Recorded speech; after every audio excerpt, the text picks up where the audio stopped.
Question pour Ariane. Pourquoi casser la structure classique scène publique? Oui, je pense qu'il y a trois niveaux. Il y a, du point de vue des spectateurs, l'expérience différente dont vous parliez, et le fait qu'on voulait aussi faire venir des gens qui osent pas aller au théâtre, parce qu'ils se sentent pas légitimes, parce qu'il y a des codes très clairs. Donc on voulait que les gens aient pas d'a priori sur est-ce que j'ai le droit d'y aller, est-ce que je vais comprendre, est-ce que c'est ok. Il y a un point de vue de modèle économique et de casser le système du spectacle vivant, d'essayer de le penser différemment dans sa façon dont il se finance, etc. Parce qu'on ne joue pas dans des théâtres, donc on ne dépend pas des programmateurs et des producteurs habituels, on est indépendant.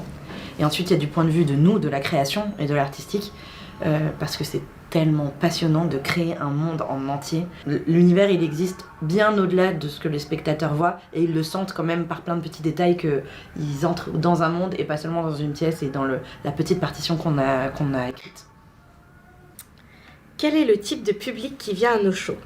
Intéressant, vous les voyez Très de intéressant. près. Il y a tout type. Ouais. C'est vrai qu'on a cette chance-là, que j'ai l'impression que ça parle un peu à tout le monde de vouloir venir vivre une expérience comme celle-ci.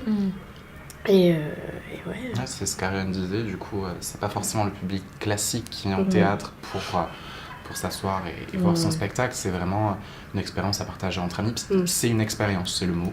Oui, c'est vraiment très très divers. Ouais. Je dirais que la seule limite, c'est que ça reste quand même des billets relativement chers. Il y a des tarifs réduits, mais ça reste assez cher. Après, ça reste les mêmes prix qu'une place pour aller à Mogador ou aller voir Mamma Mia quand même. Oui, bien sûr, mais Ça bon, reste quand même le truc accessible. c'est une valeur sûre, je vais voir Mamma Mia, je vais voir Le Roi Lion.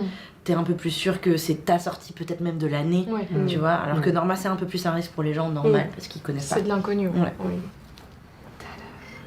Quelle liberté tu ressens dans les théâtres immersifs? Je vais donner cette question à Anthony.